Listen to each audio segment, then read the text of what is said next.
Amongst the rust-ruined depths of Hive Primus, there are few gangs that have gained as much grudging respect during recent events as the Iron Hounds of House Orlock. As a chronicler in service to the Imperial House, it falls to me to render a clear accounting of these warriors, so their acts may be understood in their proper context. This study, the second in a quintet devoted to the principal gangs at the heart of the latest affair, will trace the Iron Hounds' storied past, from their rugged beginnings, through internecine trials and violent ascendance, to the gang's current composition and tactics. In so doing, we seek not only to illuminate their deeds, but to enrich the greater tapestry of our understanding,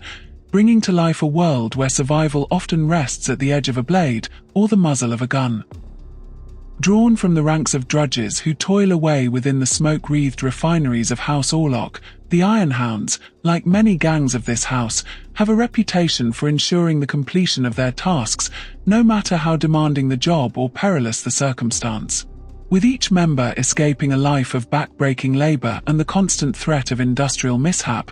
the gang displays a level of grit and determination that can be seen in every jagged scar and knowing smile. When not on a job, they can often be found at the Junkyard Den, a dilapidated watering hole located just off Skillet Lane, and it is within these ramshackle walls that the Hounds do their business, hearing offers and making plans, all with the aim of furthering their house's cause. The gang's history is marked by more than its fair share of lean years and bloody feuds, yet whether outmaneuvering rivals or enduring betrayal, the Iron Hounds have emerged not just intact, but tougher, hardened and more tightly bound than before.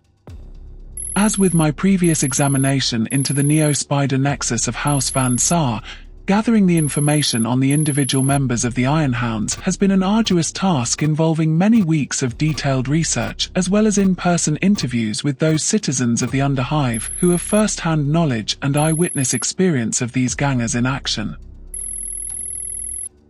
Jax Grendel, who often goes by the name Iron Eyes, is the current road captain of the Iron Hounds and has earned a reputation for stubbornly refusing to back down from a fight, leading his gang from the front and never willingly leaving a job half done. While it is said that those who reach the level of gang boss in the harsh underworld of Necromunda are some of the toughest fighters around, the ones who find themselves leading a gang of Orlocks tend to take this stereotype to the extreme, and Jax Grendel is no exception. Wielding a servo claw and auto pistol, eyewitness accounts say that Grendel exudes such a presence that his stare alone can leave opponents so unnerved that they often choose to fix their sights on easier targets rather than draw the attention of the Iron Hounds leader. This intensity also comes to the fore when dealing with the merchants and traders of the Underhive, with rumors abound that Grendel often comes out on top of any negotiations and has even been known to locate items that would be held back from other, less savvy traders. If ever there was a ganger destined to be known for his proclivity for oversized weapons that unleash a ruinous amount of rounds at those enemies unfortunate enough to be caught in his sights, that ganger would be Duster Laszlo, who, unsurprisingly, is known amongst many of the gangs of Necromunda as Bulletstorm. My extensive research has found that as the Iron Hounds' road sergeant, Laszlo acts as the gang's second-in-command as well as being their dedicated heavy weapons specialist. Historically favoring the use of a heavy stubber, he is also known to be proficient in a wide range of alternative weapons, and when needed, has a knack for being able to push them to the limit in order to achieve their maximum rate of fire. Additionally, many of those who were questioned during my investigation mention that Laszlo seems almost immune to the fear of being hit in a gunfight, and rarely if ever, takes cover or even acknowledges the danger when coming under fire from his opponents. If Iron Eyes Grendel and Bulletstorm Laszlo are the stoic and resolute leaders the gang looks to and rallies around, then Jackson Crow, or Steel Fist as he is sometimes called, is the iron rod of ordered discipline that binds them all together. As arms master, Crow is one of the most respected, and some say feared members of the Iron Hounds, his gaze alone enough to drive even the greenest of greenhorns to find their nerve when under fire. It has also been noted that when he is involved in a fight, it's almost unheard of for the gang to be the first to call it quits, with them stubbornly refusing to back down, even when many other gangs would. Lastly, it is commonly known that Crow favors the use of shotguns, which is no surprise as many claim that seeing him wield one is both a mesmerizing and horrifying sight, and when combined with the rumor that one punch is all it takes for him to crush a man's skull, it's understandable that few would relish finding themselves in a close-quarters fight with the arms master of the Hounds.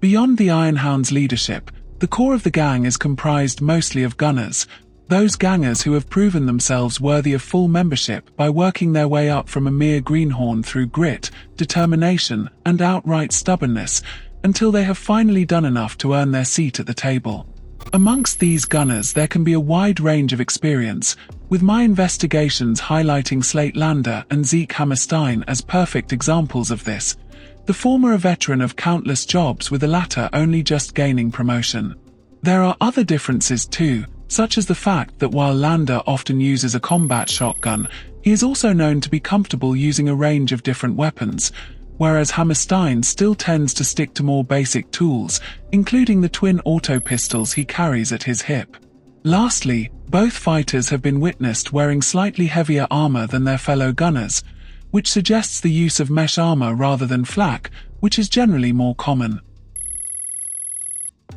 It is my humble experience that every gang, no matter the clan, will have amongst their number 2 or 3 members that can always be relied upon to get the job done, to hold the line, to face down the enemy, even when the odds are stacked against them, and those of lesser fortitude would simply break and run. For the Hounds, Boomer Coulson and Joe Dillon are 2 such gangers, reliable and dependable fighters with a vast amount of experience, who know their jobs inside out, and rarely, if ever, find themselves in a situation they can't turn to both their and the gang's advantage. From what I have been able to find, it seems that both men tend to arm themselves with autoguns, a common weapon amongst experienced gangers which can reliably dish out a reasonable amount of damage at a relatively low cost. And when it comes to protection, unlike Hammerstein and Lander, these 2 are more likely to be found wearing the lighter though less protective flak armor when in a fight. The final members of the Hounds whose findings from my work shall be included in this initial review are the 2 Greenhorns who are currently learning their trade and gaining experience, all while coming to terms with life away from the hard labor and oppressive atmosphere often found in the mines and refineries of House Orlock. Harlan O'Donnell and Carl Thorson were enthusiastically rebellious drudges who caught the attention of the Hounds due to a string of clashes with the Orlock overseers of the local refineries. Personally recruited by Jackson Crow, both Greenhorns style themselves on the classic image of a gunslinger, wielding a pistol in each hand and bearing the overconfident swagger of those unconcerned with life's hard truths. Accounts I have gathered show that Harlan O'Donnell can most commonly be found using both an auto pistol and stub gun, while Carl Thorson is known for carrying a pair of stub guns loaded with dum-dum rounds, which can deliver increased damage at the cost of reduced range and accuracy.